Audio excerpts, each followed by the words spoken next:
The unspoken truth about SMMA gurus.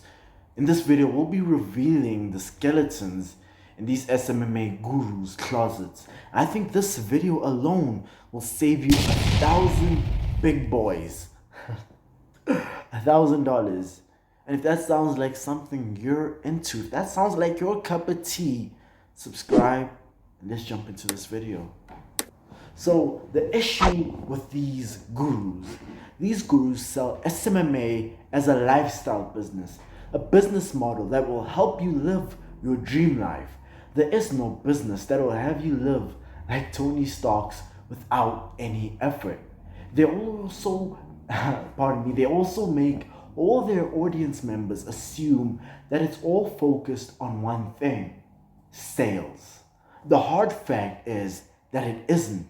In SMMA, we rely on one-on-one communication with the client, and being able to form a relationship with this client will allow you to increase your client retention. And I want to take a minute and actually talk about this. You see, in SMMA, you're required to outreach to your clients. You're required to hop onto bi-weekly calls with your clients. You're required to have a demo call, strategy call, audit call, right? Free call, whatever you want to call it. You have to be on a Zoom meeting with your client once in a while, right? Once every 2 weeks. And even before you end up getting a person as a client, a prospect as a client, you have to hop on audit calls with people who might become your client and people who end up not becoming your client. You have to hop onto Zoom meetings with them and talk to them on your laptop, right? You also have to even, I don't do this, but some of you might even actually have to go talk to your clients face to face, right? And the thing about this is that SMMA isn't about sales. Yes, sales is a big part of SMMA, as it is a big part of every single business out there. I mean, what sort of business doesn't rely on sales, right? The big factor about SMMA is the relationships you form. Because if, with my clients, I want them to feel as if they were my friends, I send them PDFs, ebooks, some digital books that I download, right?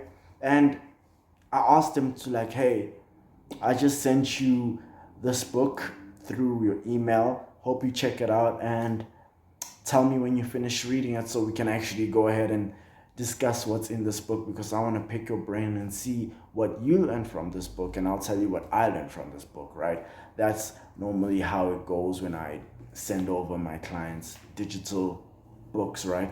And the thing about this, and actually joking around on Slack a bit, once in a while, not every single time, but once in a while, throw a meme in the Slack group, right? And there is a reason behind what you'd call my madness, right? Is I'm forming a relationship with my client and I'm becoming my client's friend.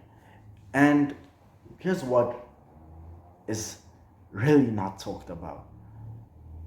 It's very hard to fire your friend. I'm doing this for a reason, right? I could be hands off my SMMA, although I know that I'm not in a point in my SMMA journey where I can be like, you know what, bye. I'll see you 3 months from now, 5 months from now, I'm not in that sort of point in my SMMA, because all I have right now is a media buyer. I still do my outreach myself. I still do my sales call myself, although I do feel you should always do the sales call yourself, right? Even if you're making 100K a month, right? But I know that in the next 3 months to 6 months at max, I have to get myself an appointment setter and Once I can tell that that appointment setter is doing well with the scripts that I give them, then I'll probably get another 2 appointment setters, since it's already been proven with my first appointment setter that this shit works, right? But basically, yeah, you actually have to bond a relationship with your client to ensure that your client retention period actually remains high. I'm talking about 6 months, 12 months. Hell, maybe if you're even lucky, 15, 16 months. I mean, it's pretty much unheard of for SMMAs to have an average client retention period of 12 months, right? Maybe you might be lucky once in a while, once every 10 clients, you get a client who remains with you for 17 months, right? But you also have to keep into account in that formula that you also have clients who leave within the first month because you provided shitty results. They don't teach their audience that setting expectations beforehand is a really big deal. As even if you provide your client with 1,000 leads, if they have shitty sales processes and can't convert those leads into customers, then they will blame you because you created a high expectation, right, above your means and above what you knew you could actually deliver, right? So don't say, hey, if you pay me $5,000, I could generate you $200,000 if you know damn well that you can't even generate them $100,000, right? So you need to set expectations before they even give you their first payment on the call, right? And providing the service. SMMA is basically your client gives you $1 and you turn it into $2, $3, hell, even $18. It's about how much money can you make the client. What is the value you provide to them? And this is such an important thing, right? Because just selling and doing it for the profit and not caring about your client and their growth, will what you're doing be maintained and still thrive 5, even 10 years down the line? You need to promise what you can actually deliver, then over deliver on that.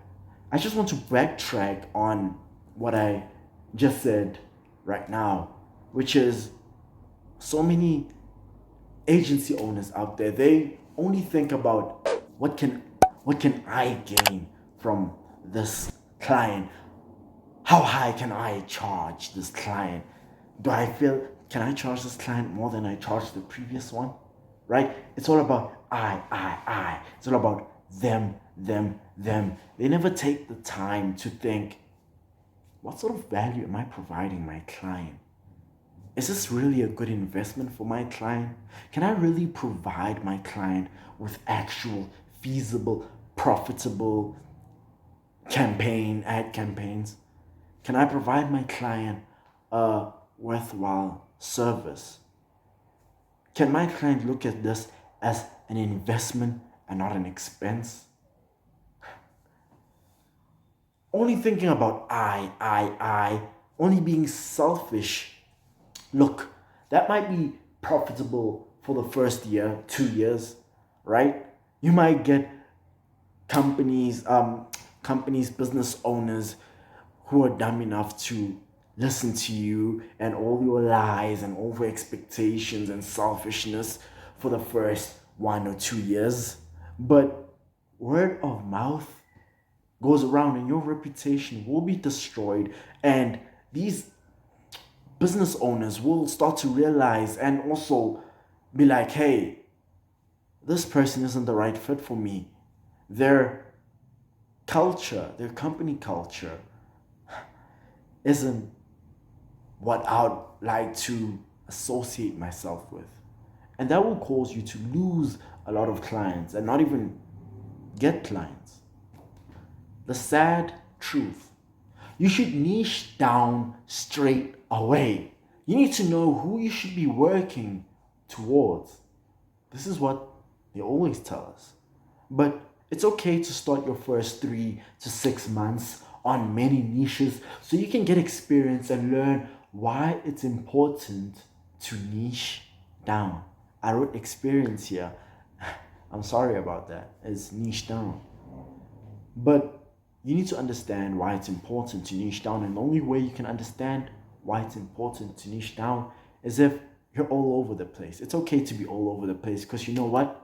These SMMA gurus out there, every single last one began in a chaotic agency. They had 3 clients. They were doing social media management. They were doing content creation. They were doing a bit of ads. They were helping dentists. They were helping gyms. They were helping e-com agencies. And that's how they made their first couple $1,000s.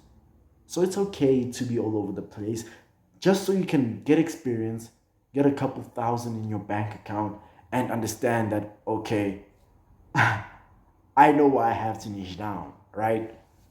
And they tell you what they're currently doing instead of what they did to get there. They had to fail countless times before reaching their milestones of, I made $10,000 in 30 days, right? This basically also links up with what I said about how these big SMMA gurus, they were all over the place. They were doing a lot of things, giving a lot of services before they actually started focusing on one, right? Why aren't they telling you that they were all over the place? And why aren't they telling you that it's okay to be all over the place for your first few months, as long as in the end you end up being in one place, right? Like this video. Until I see you guys in a minute. 𝐦𝐤𝐤𝐿.